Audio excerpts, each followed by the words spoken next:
The Last Word with Ali Velshi in for Lawrence starts right now. Hey, Ali. It has been a hell of a week. I hope you, you get rest for a couple of days because I appreciate this one's that. been a hard one to keep up with.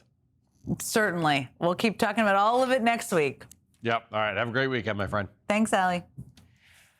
Well, the War Powers Act establishes a 60-day deadline during which Congress must either authorize or end military action in Iran. That deadline, that 60 days, is today. But Donald Trump now says his war of choice with Iran has been terminated because of a ceasefire between Iran and the United States.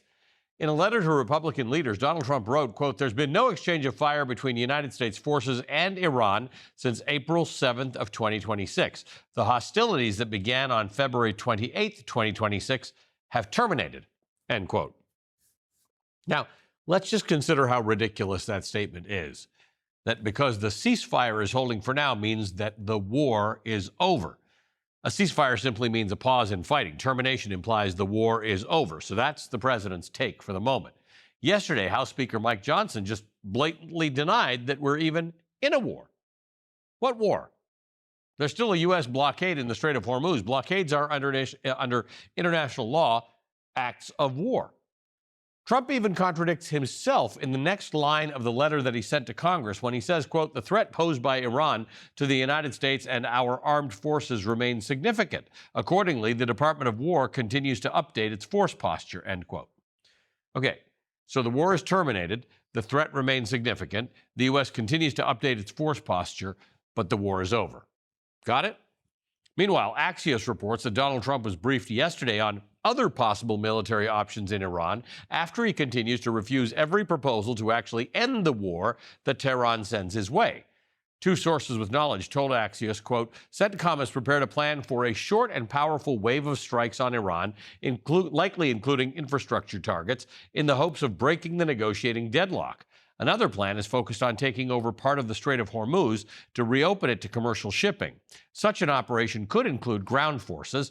Another option is a special forces operation to secure Iran's stockpile of highly enriched uranium." The longer this war drags on, the more support Donald Trump loses, both from within the Republican Party and with the American people at large.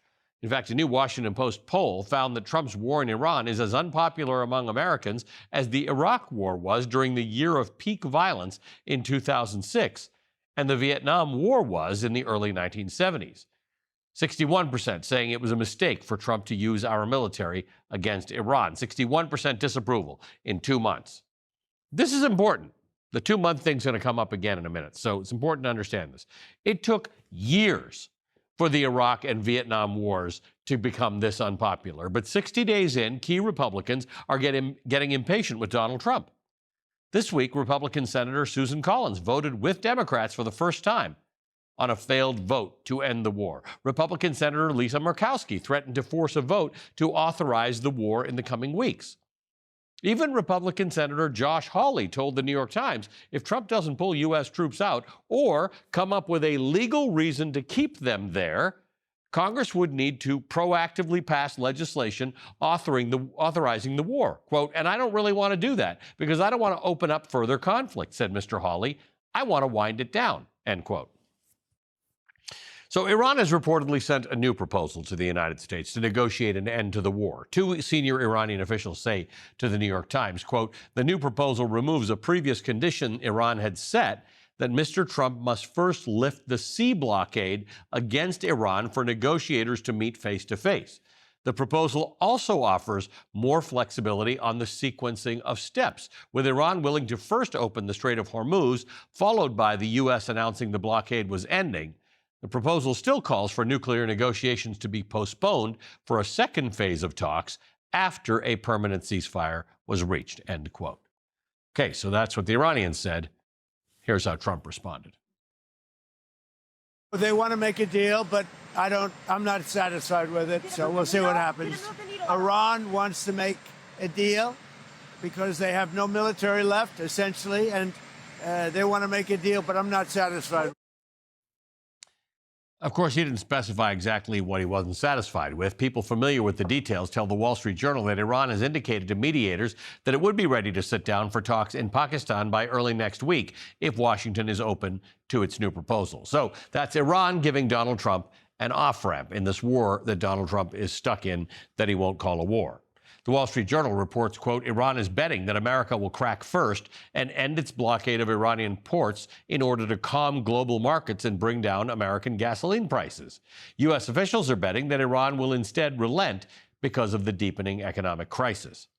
So yesterday, the Defense Secretary, Pete Hegseth, admitted to Congress that it could take months or even years to replenish the munition stockpiles that are being depleted by Trump's war on Iran. Our first guest tonight, Democratic Congressman Eugene Vindman, questioned Pete Hegseth when he testified to the House Armed Services Committee on Wednesday about American lives lost in Trump's war. On March 1st, 6 Army soldiers, including a constituent of mine, were killed by an Iranian drone strike. Do you take any responsibility for those deaths? I was there at Dover when they came back. Of course, I take So was I. responsibility for every aspect Well, of I this appreciate mission. that, because you also complained about the fact that tragic things happen. The news makes it front-page news. The press only wants to make the president look bad. Is it about the soldiers, or is it about the president looking bad? It's not just the president who wants, or the media that wants to make him look bad. It's you. It's actually about the soldiers, and it's frankly reprehensible that you would make that statement.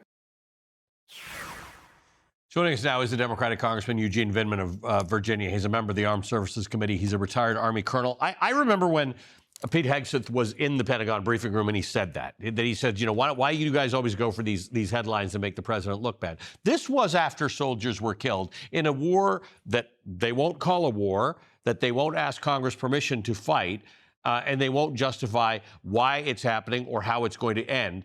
I think the point you brought up was key. People have died. Innocent people have died, whether they are U.S. members of the U.S. military or civilians on the ground all across the region who had nothing to do with this war. Absolutely. Look, the statement that the secretary made during that press conference was shameful. It was dishonorable. It was disgusting.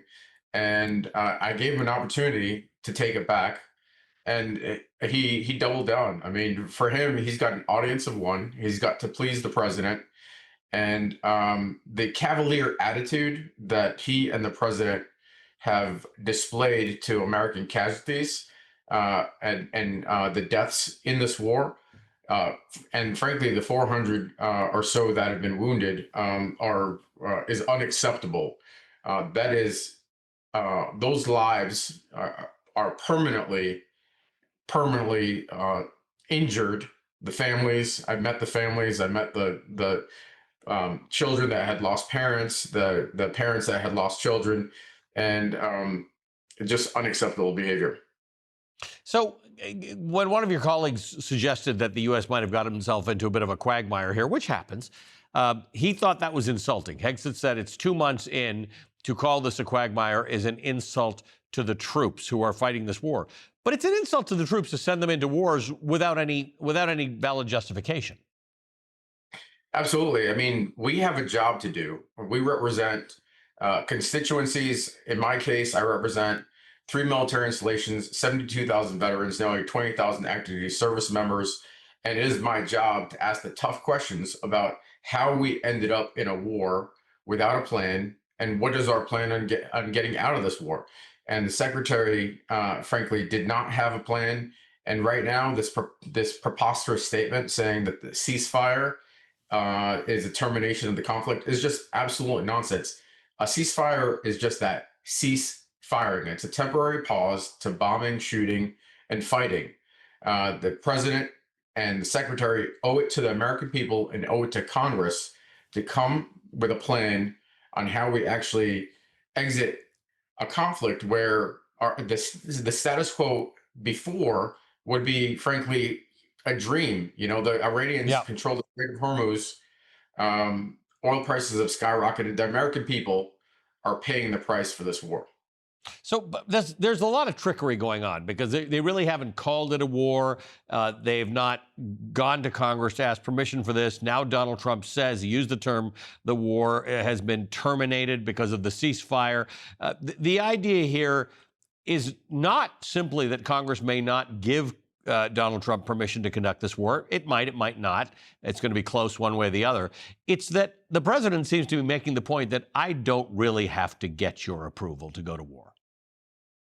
Well, he's done that repeatedly. I mean, this is sort of the eighth conflict, twice now in Iran, that we've been engaged in conflict.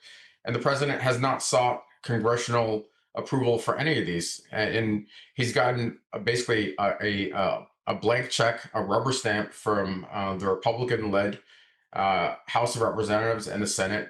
And he doesn't feel like he has an obligation to take this to the American people or Congress. And that is why this war is so unpopular. 2 months in, obviously the American people are paying higher gas prices and there's significant inflation. But I'll tell you, one of the reasons is the president never laid out the case of why we need to fight now in Iran. And that's showing in the approval. And there are a lot of experts who are involved in this who say there was more space on the diplomatic front, there was more space on the sanctions front, there was a lot more to do. The idea of choosing war when you have other options is a difficult and complicated one, and it doesn't seem to make sense. And Pete Hegseth couldn't seem to make it make sense in his performance before Congress this week. Yeah, that's right. I mean, he struggled to make the case. He claimed repeatedly that, imagine Iran with a nuclear weapon. Well, guess what? Iran does not have a nuclear weapon. Correct. Iran has not demonstrated a desire to get a nuclear weapon. In fact, there was a fatwa issued by the previous Ayatollah prohibiting a nuclear weapon. The assessments were that there is no nuclear weapon. Now, obviously, that would be an unacceptable outcome, but it is an absolute fabrication to claim that they were on the verge of a nuclear weapon, especially 8 or 9 months now, or I guess a little bit more, since we obliterated it. Yes. Capabilities last year. It's outrageous. It's nonsensical. And they both make the point that a nuclear weapon on a missile that can hit America, also that they don't have. So at some point, whatever this is, we call it a war or not, it's built on a house of cards. Congressman, good to see you as always. Thank you, Congressman Eugene Vindman of Virginia. All right, coming up, how much more are you paying for a tank of gas these days? With the cost of Donald Trump's war hitting Americans harder and harder, his plan seems to be to tell you not to believe your lying eyes. The former Labor Secretary Robert Reich joins me next.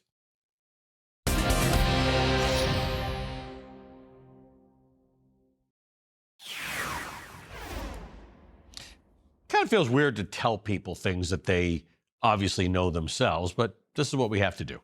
Gas prices are at the highest level they've been in 4 years. But if you use gas, you know these things. Donald Trump continues to make promises that oil experts say he can't keep. You're going to see prices dropping on gasoline like you've never seen, and all of that, electricity, gasoline, anything having to do with energy. That's not going to age well. Gasoline, energy, electricity, everything's going down in ways you've never seen. In ways you've never seen. That usually means that you're in a very serious depression or a recession. Today on a first quarter earnings call, ExxonMobil CEO told investors, quote, "It's obvious to most that if you look at the unprecedented disruption in the world supply of oil and natural gas, the market hasn't seen the full impact of that yet. There's more to come if the Strait remains closed," end quote. The Strait of Hormuz remains closed. This is going to get worse. Since Donald Trump's war started, the average price of gas has jumped more than 47%, which was entirely predictable because that's how much oil went up by, and gas always goes up by the same amount. According to AAA, gas prices shot up 9 cents overnight. That's the largest single-day increase since the Iran ceasefire was announced. Not the war, the ceasefire. A new poll found 50% of Americans think gas prices will get worse over the next year. 21% think they'll get better. 60% say Donald Trump's war has increased the risk of an economy going into a recession, which will get them the lower gas prices, I suppose. As tensions between the United States and Europe escalate, Donald Trump has threatened to raise tariffs on European cars and trucks to 25% starting next week. Donald Trump posted today that the increase was, quote, based on the fact that the European Union is not complying with our fully agreed to trade deal. Reuters reports that the European Commission rejected Trump's claim and said, quote, it would keep its options open to protect EU interests if Washington breached the terms of the agreement, end quote. Trump's new tariff threat could be in retaliation of comments made by the German Chancellor Friedrich Merz, who said this week that the U.S. is, quote, being humiliated by the Iranian leadership, end quote. Doesn't take much more than that, a comment that sets Donald Trump off, and next thing you've got tariffs, and you're paying more for things that you're buying. This week, the Defense Secretary Pete Hegseth childishly dismissed American economic concerns. Do you know how much it will cost Americans in terms of their increased cost in gas and food over the next year because of the Iran war? I would simply ask you what the cost is of an Iranian nuclear bomb. I'm going to give you that opportunity. I would simply ask you what the. You're playing gotcha sir, questions sir, about no, it's domestic not. things. I'm not. You're saying it's a gotcha question to ask what it's going to be in terms of the increased Why cost won't of you gas answer what and it costs to prevent Iran from getting a nuclear I bomb? give you that, sir. But let me. What would it cost? What would you pay to ensure Iran doesn't get a nuclear bomb?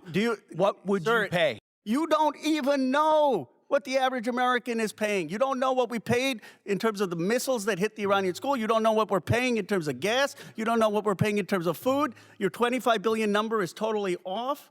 It's the incompetence. It is the incompetence. Joining us now is Robert Reich, who served as the Secretary of Labor under President Clinton. He's a professor of public policy at UC Berkeley and the co-founder of Inequality Media. Professor, there's a lot to get to here. It's easy to write this off as amateurish and Pete Hegseth has been in over his skis. But he's echoing a Trump thing that says that they have saved America from being hit by a missile with a nuclear bomb on it by Iran. Iran doesn't have a missile that could hit America. Iran doesn't have the capability of having a nuclear bomb. And we were once in a deal with Iran to make sure that they weren't enriching enough uranium to make a nuclear bomb. I don't know how else to say it. What Hegseth said was just BS. BS. Yes, that's a good summary of exactly what the Trump regime is trying to pull off. And they substitute belligerence for facts. They substitute kind of anger and they avoid hard questions. But the fact of the matter is that this entire war and this economy that is suffering because of the war is all because of one person. Just one person, not Congress, not our European allies, not the corporations in the United States. It's one person named Donald Trump who decided to go to war, decided to raise tariffs. I mean, this is, you cannot run an economy in a dictatorship like this. You cannot possibly expect an economy to work for all of the people when you have one person making all these decisions. So Gallup says, this is the highest number recorded in this century, in the last 25 years, that the economy is getting worse for people. There have been times in the economy I think might even have been measurably worse in your and my lifetime. But there was a sense, if you go back to 2008 and the financial crisis or various recessions, there was a sense that there was an all-of-government effort to get us out of whatever that problem was that we were in. But to your point, the two things that are causing inflation right now are tariffs and an increase in oil prices and fertilizer and things like that. In other words, this is not an exogenous thing. This is actually a thing caused by the Trump administration. And that's the most amazing aspect of all of this, Ali, because before the Trump administration, before this regime started, I mean, if we just go back to, a year and a half ago, we didn't have these problems. We didn't have this degree of inflation. We didn't have the tariffs. We didn't have a war. We didn't have gas prices going up. We didn't have any of this. So I think that all Democrats need to ask the old political question in 2028 and even in the midterms is, are you better off now than you were before? And people, if they're just honest with themselves, are going to have to say, no, we are worse off because we are in fact worse off. The senator from South Carolina, Tim Scott, disagrees with you. And this is an interesting matter because, in my opinion, this is a matter of fact, not a matter of opinion. But let's listen to what he said in response to gas prices. You can even feel in our environment how good things are getting. Gas prices continue to come down, which means that your groceries will come down a little bit as well. We've got a lot of good signs in the economy. Now, what you have is a stock market that is it's a little bit irrational at the moment. It's pretending like this is the best world that we've ever been in. But what Tim Scott has said is just wrong. Gas prices are not coming down. Oil prices are not coming down. Food prices are not coming down. This is what you call gaslighting. Not only is it gaslighting, but most people see very graphically on almost every corner of the United States, there is a gas station that has prices, and you can see exactly what gas prices are.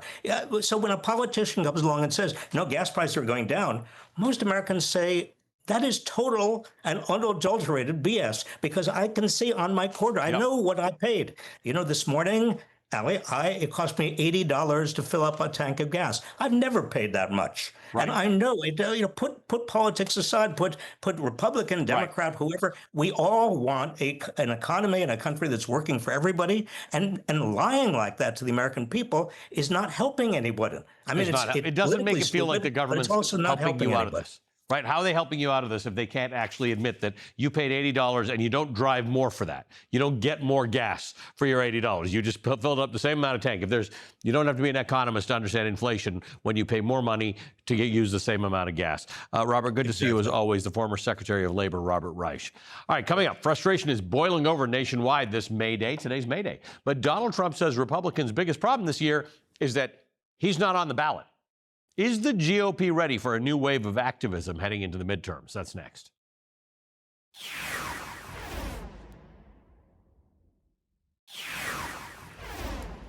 You were just talking about workers across the country are grappling with rising costs from groceries to rent to gas.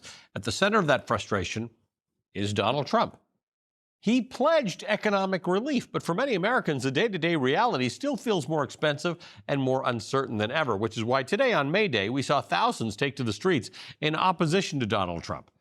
These demonstrations are driven by a growing sense among working-class voters that Donald Trump's promises to rein in those costs have fallen short. A new Reuters poll shows Donald Trump's approval rating at 34%.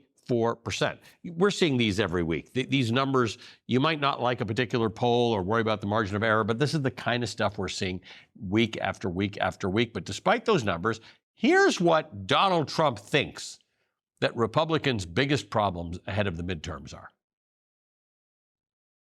It is a problem. I'm not on the ballot. And I have to convince, everyone says if I was on the ballot, would win in a landslide. I have some of the best poll numbers I've ever had. I have some of the best poll numbers I've ever had. You're going to see gas prices go down like you've never seen them going to be before. You're going to see energy prices go. Everything's a superlative with him. Best poll numbers he's ever had. 34% approval. And the problem is he's not on the ballot. Donald Trump was elected because people thought life in America cost too much. But the polls prove Americans know that Donald Trump has actually done nothing to fix that. May Day protests are the fourth nationwide rally against Trump's policies that we've seen since he took office last year. And if today's any indication, these demonstrations aren't fading. With midterm elections 186 days away, these protests may just be getting started. Joining me now is Leah Greenberg, co-founder and co-executive director of the Indivisible Project. Leah, thank you for being with us. You and I talked a lot about this. On one hand, elections, in most cases, the majority of elections in recent history in America and everywhere have been about the economy. It's about people feeling that they are not managing or someone promises them that they can do better for them. How do you distinguish in this world about the protest that's about the economy, about the part of the protest that's about wars or about immigration or about the democracy being eroded? Does it even matter at this point?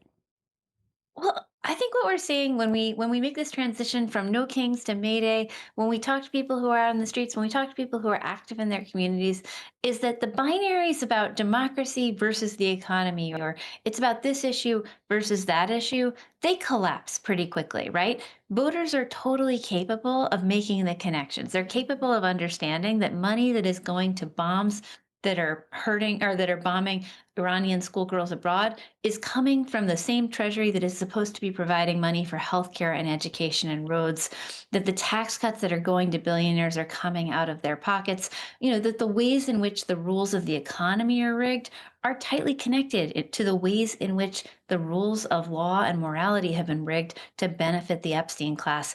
All these things connect in people's minds if we're willing to make those connections with them.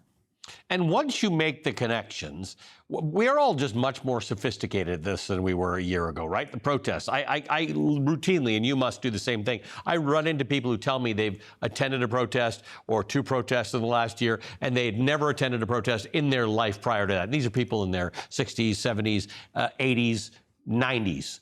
Who are going out there. What does it look like? On one hand, it's great to see people out and show aerial photographs like we just did. But what else does this protest look like? I'm assuming it's the voting, it's the primaries. It's we haven't quite gotten too far with economic boycotts yet. But tell me how this develops. I think what we're seeing is people using all of the above to make their voices heard, to build their power, to build their connections. When you actually show up to one of these protests, what you see is people forming community. What you see is people building and strengthening and feeling their own power. What you see is somebody going around with a clipboard, signing folks up for the action next week. The people who are organizing these things, they're also organizing ICE Watch trainings in their neighborhood. They're also making sure that people are getting on the WhatsApp chain to keep an eye out for ICE as they're coming through. They're also making sure, they're also registering voters and turning people out and getting ready for a big electoral turnout. I think what we're seeing pretty consistently across the board is that once we move people into activism, once we move people into getting involved in their communities, they find that there are 1,000 different ways that they can make their voices heard. And we're seeing that today and every day. Leah, thanks again for your hard work. We appreciate you being with us. Leah Greenberg is the co-founder of the Indivisible Project. All right, coming up, with midterm elections 6 months away this week, the fight for voting rights exploded nationwide. We're going to talk about the Democrats' plan to push back and take you inside a shadow hearing that brought election experts together on Capitol Hill this week. That's next.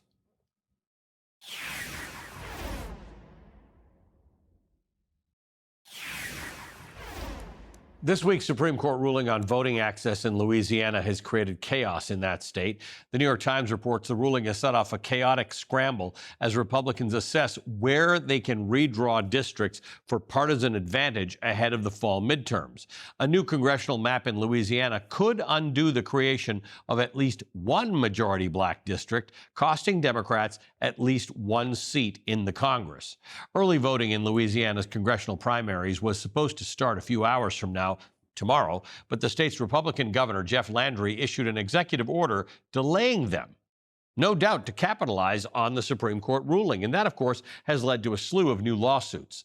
The Times reports that voters and voting rights groups are accusing the governor of using powers he simply doesn't have. Quote, delaying the election to give lawmakers time to draw a new congressional map, the group asked a state court to block the governor from suspending the House primary election that was scheduled for May 16th. One of the lawsuits filed today is backed by the Elias Law Group. Its founder, Mark Elias, said this on MS Now last night. The larger democracy story, Chris, and I think you got it exactly right, is the governor has declared a state of emergency to cancel, to suspend an ongoing election. Yeah. That he does not like the direction in which it's going.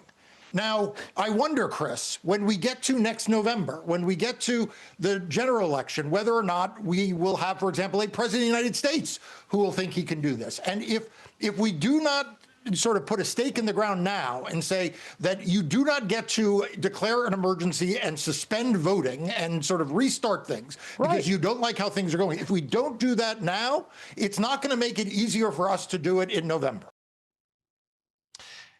Yesterday, at a Senate Armed Services Committee hearing, the Defense Secretary, Pete Hegseth, refused to say if he would carry out orders if Donald Trump asked him to use the military to seize voting machines this November.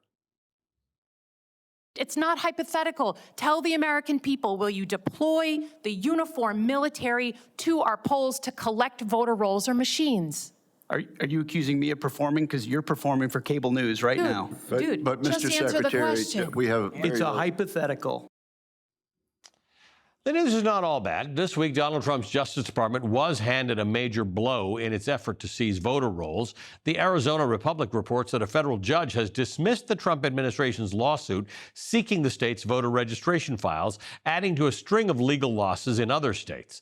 The April 28th ruling from the U.S. District Judge Susan Brnovich offered a swift end to an effort that has played out across the country.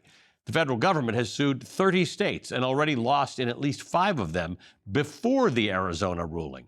This week, House Democrats on the Homeland Security Committee exposed the Trump administration's cuts to the Cybersecurity and Infrastructure Security Agency and how that could further undermine the midterms. My next guest, the Democratic Congressman James Walkinshaw of Virginia, was part of that shadow hearing that brought election experts together on Capitol Hill. How have these cuts to CISA's election security programs, from your perspective, impacted your ability to prepare for and secure the upcoming elections in Michigan? Yeah, it's been very damaging. We had CISA employees and officials work alongside us in table talks, exercises, actually go to physical places where voting was taking place, where votes were being counted, and assess the physical security. All of those relationships have been destroyed. Joining us now is the Democratic Congressman James Walkinshaw of Virginia, as a member of the House Homeland Security Committee and the Oversight Committee. Congressman, good to see you. Thank you for being with us. What's the point in dismantling or weakening CISA? I don't understand. We've understood this in several elections now, that there are reasons to need to keep our voting secure. They've got nothing to do with the stuff that Donald Trump talks about generally, but they're actually real reasons to keep them secure, particularly on a cyber level. Why do this? You know, ironically, CISA was signed into law by President Trump in his first term, in part to protect our elections from foreign interference and from foreign adversaries that might try to hack our election systems. And Donald Trump turned on CISA in 2020 when the leader at the time of the agency, a real patriot, refused to go along with Trump's big lie in saying that the election in 2020 was rigged or that Trump won that election. And since then, he's gone about trying to systematically dismantle the agency, especially the pieces of the agency that were put together to help secure our elections from cyber attacks, especially from foreign adversaries. So it all comes down, as it usually does, to Donald Trump's ego and his desire to hold on to power at all costs. But it hurts our state and local election officials. By the way, Democrats and Republicans who are responsible for running these local elections are hurt by these decisions coming out of the White House. Right, because it's important to understand that there are these federal institutions that can be helpful in elections, but most elections are locally run by local people who do not necessarily possess either the funding or the level of sophistication required to figure out whether a foreign entity is actually interfering in elections. But this plays into Donald Trump's narrative, right? Weaken the people who actually guarantee that that's not going to happen, and then float the idea that all sorts of crazy things are happening in the election, so you can't trust the outcomes. That's right. And take away any source of accurate, impartial information about our elections. He doesn't want anyone out there who's trusted to be able to tell the truth about our elections and the security of our elections, so he can shape the narrative and contest any results that he doesn't like. That's what we have to be prepared for going into the elections this year. It's important because that's happening across government, right? We can't measure agricultural output anymore. We can't trust labor numbers anymore. We don't know why the Fed is acting the way it might. We heard Pete Hegseth at Congress not answer very basic questions about the costs of this war that no one can explain. So it's across the federal government, this effort to say, there are not numbers that you can access on yourself or data that you can access on your own to determine the truth. The truth comes from us. That's right. I mean, that is part of the agenda. And these aren't one-offs, right? The Voting Rights Act decision, the attempts to seize voter rolls, shutting down cybersecurity protections for our state and local election officials, all part of a coordinated campaign. The good news is we are coordinating our response to that as well. Democrats on the Homeland Security Committee, civil rights leaders, state and local election officials, we will not be unprepared for this assault on the elections that we have to be prepared for it coming in November. There's also this other thing, which we saw in the Virginia referendum. There is a continuing effort, we're going to see it on the Republican side, to continue to gerrymander more and more districts. Was Virginia an example that other states can look to right now to sort of figure out ways to fight back? Yeah, look, I think for those southern states that are trying to capitalize on this egregious Supreme Court decision right now, it might look good or feel good to do it right now, but blue states will be prepared in advance of 2028 to do the same thing. And look, if you look at the math across the country, there's more Democratic states, districts added in California, in New York, in Illinois, all kinds of states. At the end of the day, Democrats will come out on top of this redistricting war. Best thing Republicans could do is join hands with us and support a national ban on partisan gerrymandering. Someday, maybe they'll come to their senses and do that. Until then, we're going to fight them tooth and nail. That's smart thinking. Thank you so much, Congressman. Good to see you. Congressman James Walkinshaw of Virginia. All right, coming up, third time's a charm. What you need to know about Donald Trump's third nominee to be Surgeon General. That's next with Dr. Vin Gupta.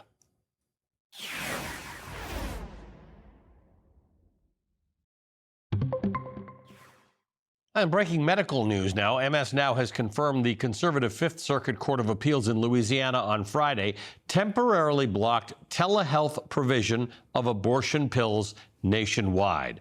All three of the court's judges, two appointed by President Donald Trump and one appointed by former President George W. Bush, unanimously ruled in favor of Louisiana's request to temporarily halt telehealth access to mifepristone, while a legal battle over its broader availability continues to play out. Mifepristone is one of two pills used in medication abortions. The majority of abortions in America are medication abortions. This comes at the same week that NPR reports this about the federal government's actions overseas. The second Trump administration has moved to eliminate programs for contraception and other family planning work abroad. Congress actually appropriated funds for this work, but the administration has not spent it. And it's shut down programs aimed at helping people choose when to have children, such as efforts to improve access to birth control and provide resources for treating sexually transmitted diseases. The issue here is not abortion. For more than 50 years, it's been illegal for foreign aid to fund abortions, end quote. This particular fight's been going on for a while. Here's Donald Trump's Secretary of State, Marco Rubio, in a House Appropriations Subcommittee hearing a year ago. All of these programs are life-saving. In 2024 alone, they were estimated to save the lives of 34,000 women and girls, prevent over 5 million unsafe abortions, and serve over 47 million women and couples around the world with modern contraceptive care. What is the plan? There's no plan. As I said, on those programs, with regards to that, there's no plan to spend that money. We're not going to be in that business globally. I mean, we're not going to do it. We will work with Congress to find a way to channel those funds in a way that comply with the statute, but at the same time are not funding activities that the administration feels is outside even the purview of the statute. I just want to say that that is statute, that is law, and contrary to your testimony, you are touching and changing it. And then just yesterday, Donald Trump pulled his second Surgeon General nominee, making a third, Dr. Nicole Safier, a radiologist with a wellness podcast.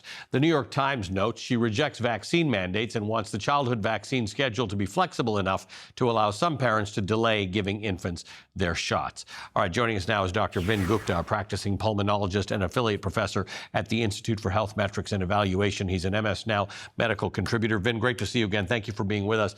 Let's start with mifepristone.